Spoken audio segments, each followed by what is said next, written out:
Welcome to AETCM. Today we briefly go through the pediatric cardiac arrest management. So I'll be just running through the PALS algorithms.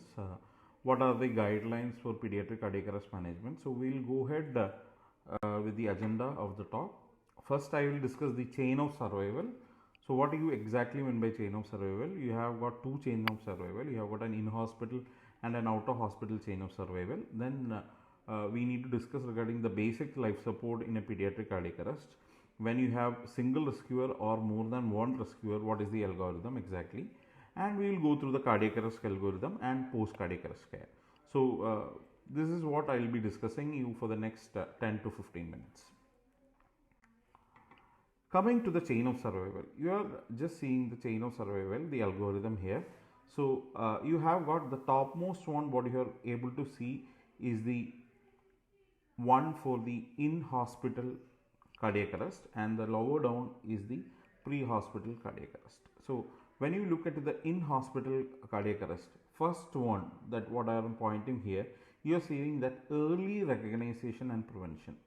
So what do you exactly mean by early recognition and prevention? Whenever a child is admitted to your hospital, you should have a system in which you should be able to identify a sick child early as possible, as early as possible. So what we use here is an pediatric early warning scoring system. Suppose an oxygen saturation is going below 90 or 95 below, you can make your own values. There should be a system in which you are early recognizing it, and the staff nurse or whoever is a junior doctor is identifying this and informing a team of doctors who is going to come to this patient and going to have a quick assessment to the patient, and if needed this child will be shifted to a critical care unit for further management. So that is basically, you should have a plan for an early recognition and also for prevention of a cardiac arrest. So that is the first chain of survival for the in-hospital cardiac arrest. The second one, as you all know, it is the activating the emergency response. Whenever you have a cardiac arrest, you need to immediately activate the emergency response. And the next one, you need to start the high quality CPR. So we have already discussed what exactly mean by high quality CPR. 100 to 120 compression in a minute, 1/3 chest volume of the chest depth of the child should be compressed, and there should not be any interruptions in between. And if at all there is a pulse check, it is not more than 10 seconds for a pulse check in between the compressions, and you should not be using excessive ventilation. That is again one of the key thing. You should be avoiding excessive ventilation, and you should always allow for an adequate chest recoil. So these are the components of an high quality CPR.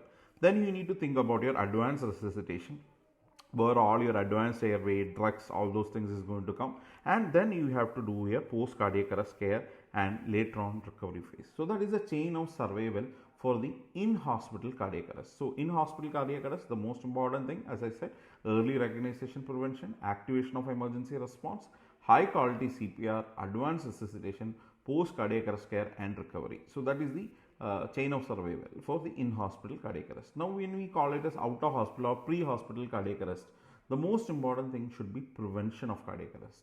So the prevention, it is a huge thing. It is not you should have a child friendly area whenever you're taking child outside for a garden or somewhere else. It should be child friendly area. So the authorities have to make sure that the child is having a safe play area. So these are all the components of a preventive strategies that you can adopt for from child having a cardiac arrest. For example, the child is going for a boating, and you are not giving a jacket for a child, life jacket for a child, for a 10-year-old child who is going for a boating with his parents. You are not giving an correct size of a jacket for the child. That is not a preventive thing. You have to do that. So the prevention is the most important thing, and activation of emergency response. Then again comes the high quality CPR. Then you need to shift to hospital for an advanced resuscitation, or inside the ambulance itself you can start an advanced resuscitation followed by post cardiac arrest care and recovery phase. So these are the chain of survival for the out of hospital cardiac arrest. So just remember, when you tell it as chain of survival, we have got two components. We have got in-hospital chain of survival and pre-hospital or out-of-hospital chain of survival for cardiac arrest. Now let's see, this is a pictorial representation. What are the methods of doing CPR? We have discussed a lot of methods of doing CPR, and which are the common methods of doing a CPR. You can see here what this rescuer is doing is two-finger method. Just see the anterior, the central of the chest. The rescuer has placed two fingers and is giving compression at a rate of 100 to 120 compression per minute. So this is how you can do when you have got a single rescuer. So you are alone, so you can use your other hand to fix the head, or you can call for help, use your mobile phone and call for help, and you can start giving compression with the two finger method. So that is called as two finger method. So that is what, when you are alone, you can start off with in the center of the chest around 100 to 120 compressions in a minute that you need to do. So that is the first one. Next, we'll just see here, this is the thumb encircling method. You see the rescuer has encircled his thumb, encircle his hand, and from the center of the chest he is holding his thumb and giving the compression at the same rate. Whatever we have discussed is the same, 1/3 of the chest diameter you need to compress, 100 to 120 compressions in a minute. Everything holds good, but the method only changes. This is the thumb encircling method, and the previous one what I showed was the two finger method. So that is a method of doing CPR. Now we will go to the next thing, that is the algorithm. So we have got two basic algorithm for pediatric advanced life support. So pediatric basic life support algorithm for healthcare providers, it is a single rescuer. You only have one rescuer at present. So what all things needed to be done, we will just run through the algorithm quickly. The first most important thing, you have to verify that the scene is safe. So the first important thing, that remember that the scene is safe. Before you enter into the scene, make sure that the scene is safe. The next thing, as we always discuss, check for response and shout for nearby help and activate the emergency response. We have said in the chain of survival, activating the emergency system via mobile device if appropriate. So whatever is available device, your system in place, you need to activate the emergency response system. The next thing that you need to do here is look for no breathing or only gasping and check pulse simultaneously. You have to check for pulse, look for breathing and check pulse simultaneously, and you should not be taking not more than 10 seconds. So infants and all, it will be difficult to do a carotid pulse. For that reason, you can go for brachial pulse. So brachial pulse or femoral pulse, or whichever way, you can look for the pulse and check for responsiveness. Again, when we discussed, tapping on the shoulder is what we do for the adult. What you can do in children, just rub it over the heels of the child and see whether the child is responding or not. So look for breathing or only gasping and check for pulse simultaneously. But if you are doing, it should not be taking more than 10 seconds. Then you can have three probability. You can have a normal breathing and a pulse is felt. Okay, the child is unresponsive, but the patient is having normal breathing and the pulse is felt. Monitor until an emergency responder arrives. So till that time, you can just keep the child under observation. So that is the first thing. And on this extreme right, you can see no normal breathing, but pulse is felt. The child is having a pulse, but no normal breathing. So breathing is under a problem. So what do you do? Provide rescue breathing, one breath every 2 to 3 seconds. So, or about 20 to 30 breaths per minute. So one breath, rescue breaths using your ambu bag every 2 to 3 minutes that you need to give on this side. Absence, then again, if the pulse is absent pulse rate for more than 10 seconds, no need to get panic, just start doing your CPR. So that we will anyway discuss in this side. So what we have done, we have two possibilities we have initially discussed: normal breathing, pulse felt, monitor. Now normal breathing, pulse is felt. Normal breathing is not there, but pulse is felt. Continue with the rescue breaths. And another important thing is that if you feel that pulse rate is less than 60, the child is having a heart rate of less than 60 with signs of poor perfusion, you are seeing mottling and the child is drowsy, anyway the child is unresponsive, you start CPR. So that is the next thing that you need to do. So if the heart rate is less than 60 with signs of hypoperfusion, you need to start the child on CPR. On the other side, if the child is having less than 60 per minute, but there is no signs of hypoperfusion, just continue the rescue breath. The child is not breathing, that is only issue now. So continue rescue breaths every 2 minutes, and you reassess the child after 2 minutes and see if the pulse is there or not. If no pulse, start CPR. So that is the thing that you need to do. If the child is having no normal breathing but pulse is there. Now coming to the center algorithm, here the child is not having a pulse, not having a breathing, not having normal breathing also. So what do you need to do? Just continue CPR. So that is the only thing that you need to do. Then you can have two possibilities again here. It is a witness sudden collapse. Suddenly the thing is happened in front of you. Okay, the collapse is happened in front of you. So it is witness. You straight away run and activate the emergency response if not done initially, or otherwise it is not a witness collapse. You are seeing a child lying down on the floor. Witness means you are seeing thing happening in front of your eyes. If it is not witnessed, the child is lying down on the floor, if you have not activated the emergency response, don't run away from the child. Just start perform CPR and 30 compression and 2 breaths, and when a second rescuer arrives, perform a cycle of compression is 15:2. So there are two things. It is not much complicated. You have to just remember that the child is not breathing, no normal breathing, no pulse. You need to start the child on CPR. So how to start CPR is what next important thing. But just one algorithm extra they have added. If it is a witnessed one or an unwitnessed one. If it is witnessed one, you straight away activate the emergency system. If not activated, if it is not unwitnessed arrest, go run to the child, start doing compression, 30 compression and 2 breaths. So you have to be very clear, you have a single rescuer here, there is no one here to help you. So 30 compression followed by 2 rescue breaths that you have to give. Whenever a second rescuer arrives, you can make it as 15:2. When it is a single rescuer, it is 30:2, and when it is more than one rescuer, it is 15:2.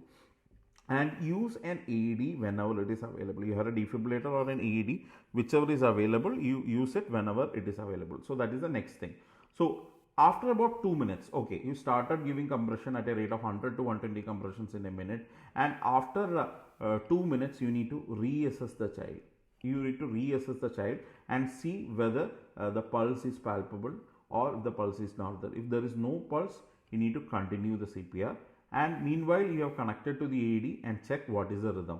If it is a shockable rhythm, like a pulseless ventricular tachycardia or a ventricular fibrillation, that is both are shockable rhythm, you need to deliver the shock. So that we will discuss in the cardiac arrest algorithm. So what you need to remember here is that the patient initially had a sudden collapse, check for response, shout for nearby help, activate the emergency response. Next thing, you have to look for breathing, no normal breathing, no pulse, start CPR, no normal breathing but pulse is well, give rescue breaths. If both pulse and breathing is okay, you need to just wait and watch till the patient, till the next rescuer comes. Next, if before starting CPR, how to start CPR? I have already mentioned you can have an encircling method, thumb encircling method or 2-finger method. If it is a one rescuer, 30:2. If it is more than one rescuer, it is 15:2. That is the only difference. And once an AED is available and it is connected, check the rhythm whether it is a shockable rhythm or a non-shockable rhythm. If it is a shockable rhythm, deliver the shock and resume CPR. And if it is a non-shockable rhythm, continue your compression. So only after 2 minutes you will be reassessing the child. You will not be reassessing the child in between. So the continuation of this we will discuss in the pediatric cardiac arrest algorithm. So this is the BLS algorithm for a single rescuer. Now we will just see the BLS algorithm for more than one rescuer. There is nothing changing here. Only thing is that you straight away start giving compression at a rate of 15:2 if you have more than one rescuer. That is only thing that is major difference. There is nothing major difference. You can just see first rescuer performs cycles of 30 compression and 2 breaths. When second rescuer returns, perform cycles of 15:2. That is the only difference. So straight away when you have more than 2 rescuer, you can start with 15:2.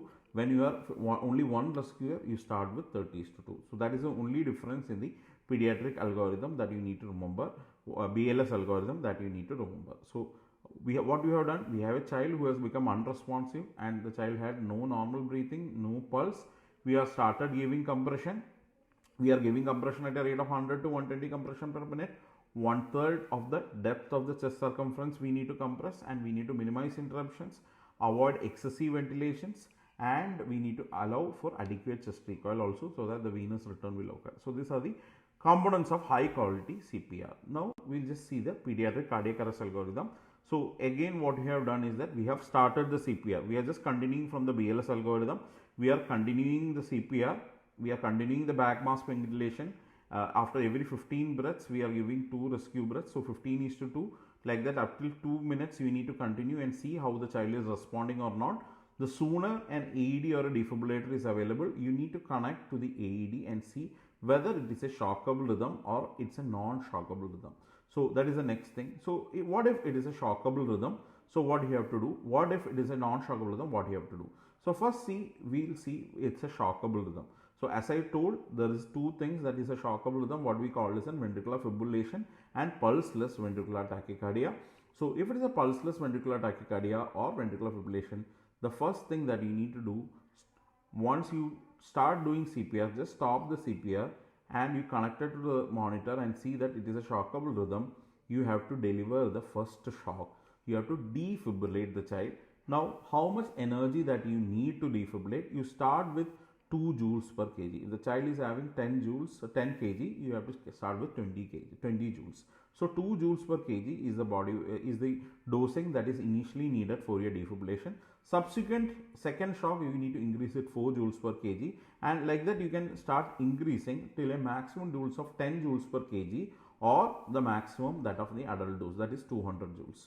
So that is what you need to do. If you have a biphasic defibrillator, if you are having a shockable rhythm, you first shock you deliver at 2 joules per kg, subsequent shock you increase to 4 joules per kg, to or maximum of 10 joules per kg, or maximum that of the adult dose, that is 200 joules in a biphasic defibrillator. Now what you have done, you have delivered the first shock. Soon after the first shock, initiate your CPR. You continue your CPR and look for an IV or an IO access. If you are failing for an IV access, 2 attempts you have failed, go for an IO access. And after 2 minutes of CPR, again you reassess the rhythm. If it is shockable, again you need to do defibrillation, but this time you need to double the dose what you have done. If you have given 2 joules initially, you have to make it 4 joules, and then only the dose we have to give the first dose of epinephrine. So remember that only after the second shock we are delivering epinephrine in a case of a shockable rhythm in a pediatric cardiac arrest.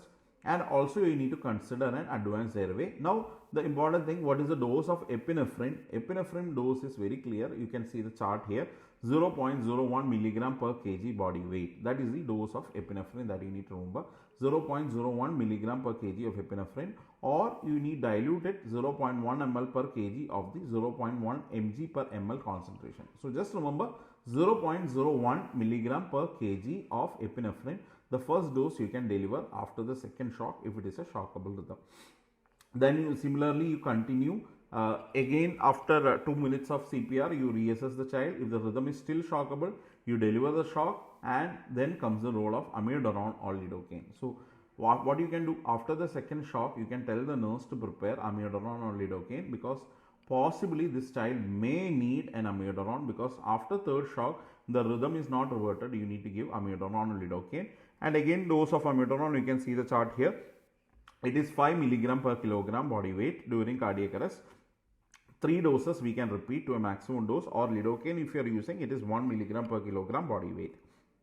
So that is your shockable rhythm algorithm. So till you are achieving an ROSC, or you are not getting an ROSC, you can think of stopping the CPR, but till you are getting ROSC, you need to continue the cycle in the part of a shockable rhythm. So now coming to the next side, that is the asystole or PA, or otherwise we can call it as non-shockable rhythms. PA and asystole, we are not supposed to do defibrillation. What you have to do, as soon as you start CPR, you need to give epinephrine as early as possible. You can give 0.01 milligram of epinephrine. Remember, in the side of shockable rhythm, only after 2 shocks we deliver epinephrine. But in case of PA or asystole, soon after you recognize that it is an asystole or PA, you need to deliver the first dose of epinephrine. If epinephrine is given, you need to repeat it every 3 to 5 minutes. And also you can continue for advanced airway. And if you have got an ETCO2, well and good. But if you don't have an ETCO2, okay, that's fine, but you need to continue your compression at 15:2, and every 3 to 5 minutes you need to repeat epinephrine. Then again, you after 2 minutes you have to see whether the rhythm is shockable. If the rhythm is shockable, you straight away go to the on the other side of the algorithm, you need to defibrillate. If rhythm is non-shockable, you need to continue this process. So that is what you need to do for a shockable and a non-shockable rhythm. So just go through this algorithm. On this side there are few boxes, I will just read through that. CPR quality, I have already said, push hard and push fast. More than 1/3 the AP diameter of the chest needed to be compressed. 100 to 120 compression in a minute. Minimize interruptions. Change compression every 2 minutes or sooner if fatigued. If no advanced airway, you don't have intubated the child, continue at 15:2. Or if you have an advanced airway, that is you have intubated the child, if you have got an advanced airway, you give a breath every 2 to 3 seconds. No need to synchronize with the compression. You just need to continue a breath every 2 to 3 seconds. Energies of shock we have already discussed. First shock 2 joules per kg, second 4 joules per kg, subsequent more than 4 joules per kg or maximum of 10 joules per kg or that of the adult dose. Drug therapy, epinephrine I already discussed, amiodarone and lidocaine we already set through. Advanced airway, endotracheal intubation or supraglottic advanced airway can be tried. Waveform capnography or capnogram to confirm the monitor and the ET tube placement. So we are intubating the child to confirm the position of ET tube. You can use in adult. We also use ETCO2 to recognize the quality of CPR, but in algorithm they are not mentioning here the use of ETCO2 for measuring the quality of CPR. Then looks for the HS and T. You need to always look for the cardiac arrest causes. So in child it is hypovolemia, hypoxia, hydrogen ions, that is acidosis. Hypoglycemia, that is one difference that is from the adult algorithm. You don't have hypoglycemia in adult cardiac arrest for HS and Ts, but it is there in pediatric. Hypoglycemia, hypo or hyperkalemia, hypothermia. Then you need to look in for tension pneumothorax, tamponade, cardiac tamponade, toxins, thrombosis, coronary as well as pulmonary thrombosis. So this is the pediatric cardiac arrest algorithm. So what has happened? We are starting resuscitating the child. We are looking for any return of spontaneous circulation. If there is return of spontaneous circulation, what we need to do is go for the post cardiac arrest care. So the child has got a pulse, palpable pulse. You have stopped the CPR. What are the things that you need to do for a post cardiac arrest care? So these are the components. Oxygenation and ventilation. What are the major things that you need to do? Measure oxygenation and target normoxemia of around 94 to 99%.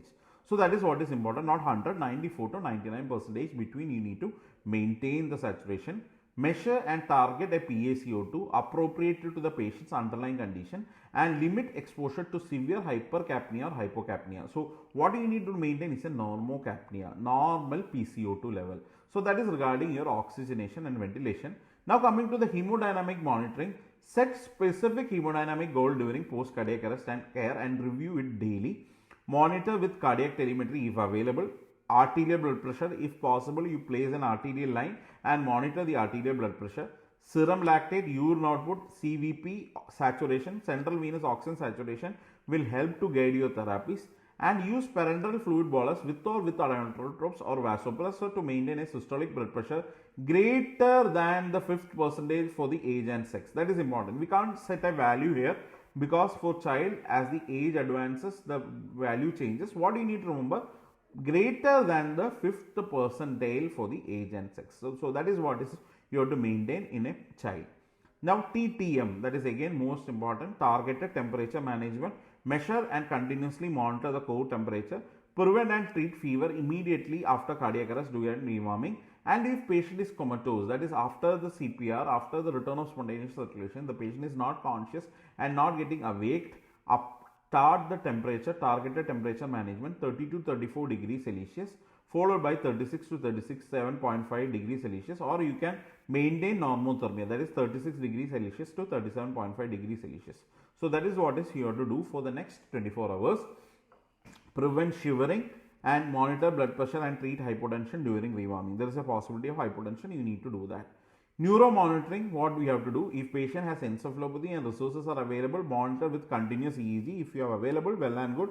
Treat seizures, avoid hypoxia, that is again very important. Seizures will cause again hypoxia, so seizures need to be treated. Consider early imaging to diagnose the treatable cause. If you are finding any treatable cause of cardiac arrest, early imaging may be warranted.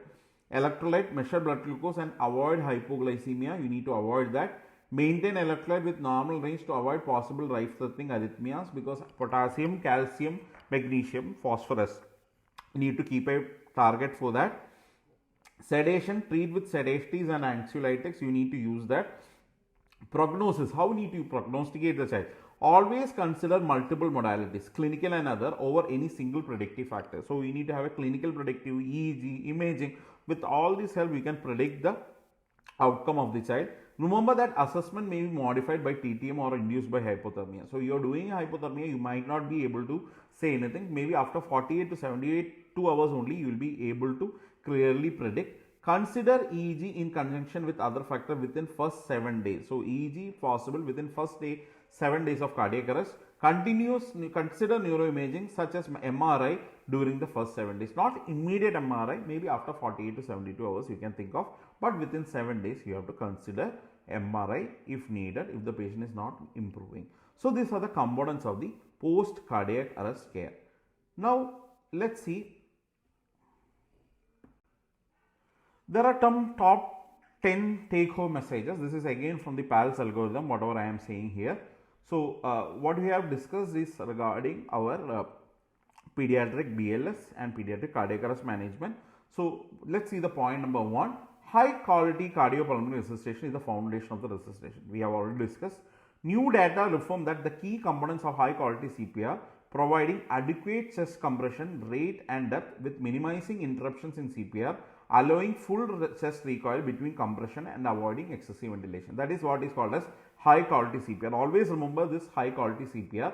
A respiratory rate of 20 to 30 breaths per minute is new for infants and children who are receiving CPR with an advanced airway in place or receiving rescuing breath having a pulse. So previously it was not. Now in the newer updation they have made it 20 to 30 breaths. For patient with non-shockable rhythm, the early epinephrine is administered after CPR at initiation. The more likely the patient is to survive. That's what we discussed in the algorithm in the shockable, non-shockable cardiac arrest. As soon as possible you administer epinephrine.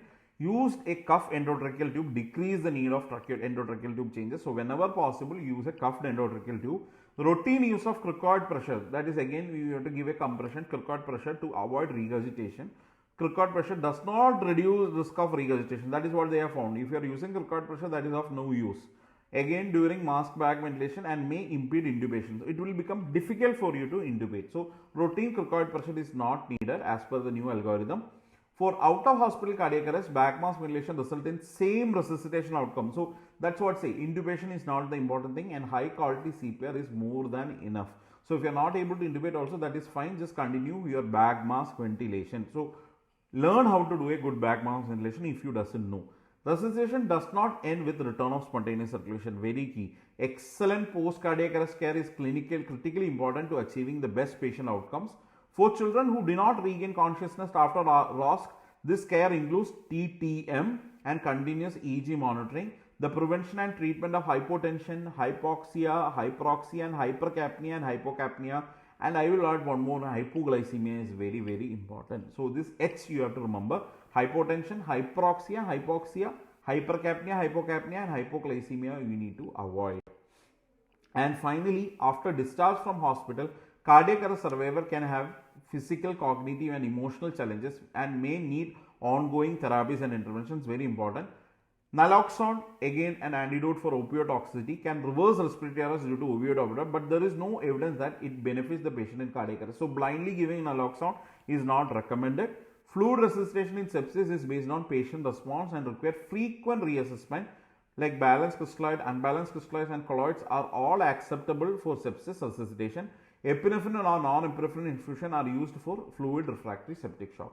So what we have discussed in a nutshell is the pediatric cardiac arrest management. We have gone through the chain of survival initially, then we gone into the pediatric BLS. We have discussed how to give compression, one rescuer, single rescuer, how to be the differentiation, when to use your defibrillator, shockable rhythm, non-shockable rhythm, what are the drugs to be used.